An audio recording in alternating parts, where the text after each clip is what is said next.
Last night, Slightly Mad Studios announced that they now have full HTC Vive as well as Oculus Rift support for project cars. So we thought we'd jump in with the HTC Vive and give it a bit of a blast. Now, to get it going with the Vive, first of all, you need to load into the Steam VR interface. This is how you launch all VR games from Steam. You can click them on the menu, but it's more fun to do it in our little room floating around in the atmospheres. We're, for some reason, holding the Steam controller as if we're a gangster doing a drive-by.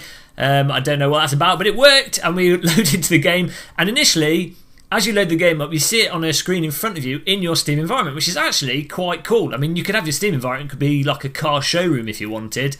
But once the game's actually gone into the car drive, and then it fills all your view. But for the menus, it's on this little screen in front of you, which is just really cool. Now, as you see, we're struggling with the headphones. This is a nice feature of the HTC Vive, that you do get these weird dangly headphones. You can put them going over the front of your headset and do some shenanigans with them to make them a little bit more convenient. But we've been taking off the headset so much and doing other stuff that we've still got them dangling down the back in their default position. But once the earbuds are in, and we check that the recording's going there, we look like some kind of confused virtual reality child. I'm not sure what's going on there. We're checking the volume levels to make sure it's all working. But once you've got your earbuds in, a nice thing with them over the Oculus Rift headphones is that they're a lot more bassy and a lot more isolating, because they are, you know, your standard in-ear earbuds. We really do look confused there. It's like a stare down. The webcam is on top of the TV. Oh dear. So there we go. We've got the game on the screen, we've got the headset back on, and we're ready to go. Now, Slightly Mad Studios have done some changes for both the Oculus and the Vive version of this, and you'll see we're using the face cursor, which is really awesome. And this is what Live for Speed had with its version of the VR version, is that you can look to aim the mouse to actually activate stuff on the screen. Unfortunately, that's moved our Windows cursor in front of the window we're recording, so I'm sorry about this cursor in your face. You're just going to have to live with it. Fortunately, it disappears when the game actually loads fully, but it's really convenient to now actually select stuff. Now, in terms of driving, obviously very similar to the Oculus Rift, in that you've got the full head tracking, you can look around and you feel like you're inside a car, which is absolutely bloody fantastic. In terms of the actual image quality and the differences between the airborne there, the differences between the Vive version and the Rift version, the main one I'd say is that the Vive does a much better job of brightness than the Rift, and for me that makes the Vive a lot more immersive, and the image for some reason looks a bit more punchy on the Vive, even though the Vive has a slightly lower resolution screen in terms of because of the pixel usage isn't quite as good, but you get a slightly wider field of view. For whatever reason, it does look a little bit more punchy, but then that has a negative of you noticing some of the jaggies in the distance and some other artifacts. But in general, for my preference, the brightness and the sort of crispness that you get from the Vive screen is more immersive than the Oculus Rift screen.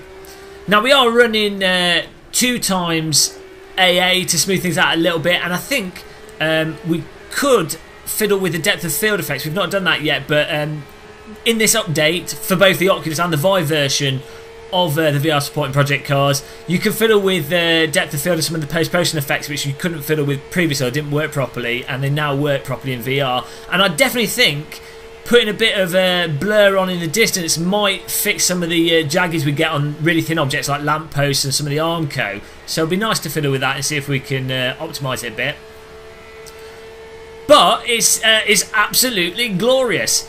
One of the aspect of the Vive headset that's slightly different from the Rift as well is that the focal, the sort of sweet spot and how much the image is in focus is slightly better on the Rift. So there's more image in focus on the Rift than the Vive, which means when you look down more, or you know, you're moving your eyes around in the Vive, some bits are less in focus, which can be a little bit off-putting. You sort of just have to get the headset in the right spot so that when you're actually looking at a slight angle towards the track, you know, you're getting that the main view that you're looking at always in focus. But the Rift definitely does the focus of the whole screen slightly better than the Vive. Now we're going to change car here, and we went for one of the classic cars. I've not actually driven this before in Project Cars. I thought, okay, give it a go. But as you can see, navigating the menu with this face case is really nice. You can still obviously use your buttons. I was using the buttons on the steering wheel, and they work perfectly fine. And if you start using, say you're using Xbox controller, you start using your wheel buttons, it gets rid of the mouse cursor, it fades off, the face mouse cursor fades off, and then you go back to your controller, and then it'll fade back on if you're not doing anything with your buttons. So it's a really nice integration of allowing for the mouse cursor with the face, or for you to use your controller, or a mixture of both. And I found having a mixture of both is nice, because if you play games on a PC, you kind of just get used to being able to select stuff with the mouse, so it's very hard going back into a more console menu. And there we discover that the brakes are less effective with this car than a modern race car, unsurprisingly. Now what's really nice with this vehicle and with VR is just the sheer amount of detail in the cockpit. And actually that segues nicely onto the graphics settings and how it performs with the Vive compared to the Rift. Now in both cases you really do get to appreciate the cockpit details, which you just can't on a screen. And we say this in every VR video, but you can look around, and in the case with this guy, it's got nice upholstered seats, which is an important aspect of driving simulators. When you're racing, you always think, what kind of upholstery does the vehicle have, and how will that affect my lap time? And in this case, this car has absolutely glorious upholstery, so your lap times will be good, though we're driving it really bad, so they won't be good. So I've already disproven that notion. But in terms of performance, the Rift and its asynchronous time warp is better at actually displaying a smooth frame rate when the simulator goes slow than the Vive when doing... the Vive has a system called reprojection, where I assume it just reprojects the previous frame. I'm not sure exactly how it works, but basically it's asynchronous time warp versus reprojection. There's benefits and negatives to both of them, but in this case with Project Cars, if you've got a slower computer, or you want to up the graphics a bit more in Project Cars, sacrifice frame rate but still have it look smooth with the VR headset, the Rift does a better job of that. Having said that, you can we've got the graphics on reasonably high, we've got the track detail on medium, we've got shadows on low. So we're saying in previous videos we didn't have the shadows on because we're worried they're bugging out.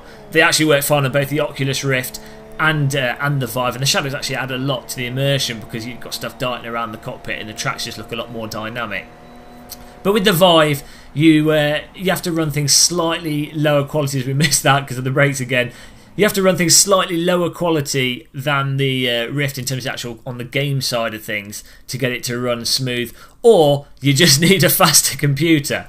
As reference, we've got a GTX 970 and a recent Skylake i7 overclocked, one of the K versions, the latest i7s, 700K, I think it's called. Probably got that wrong, but yeah, so we've got a fairly decent system. We could do with one of the newer graphics cards or a 980, but it's totally playable with the settings we've got now. Looks absolutely fantastic and runs smooth enough.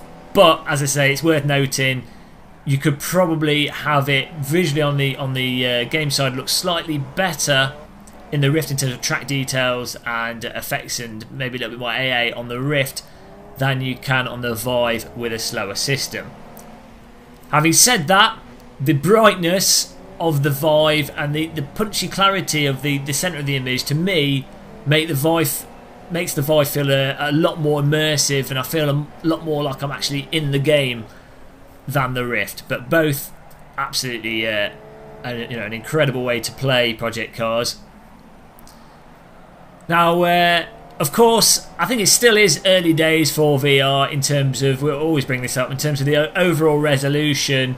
Looking into the distance, things do go down in detail, and although the Rift and the Vive do get you sort of that 150 metres or so of actual good quality image, so it's perfectly usable, perfect drivable, I don't think it would impact lap times, and you also get all the immersion and everything, we're still at a point where it's not perfect and we could really benefit from high resolution displays. So it's probably maybe 2.5, 3 years until VR is absolutely the definitive perfect solution for everyone in terms of raw image quality on top of the immersion and the fact that everything's in 3D, and the fact that you can admire the car's upholstery. Look at that, we're driving all over the place.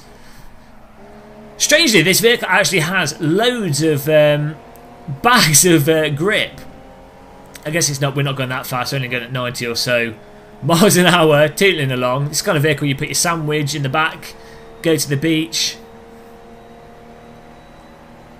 maybe run a couple of people over on your way and just drive off because you don't care because you're driving such a nice car. We missed the corner again.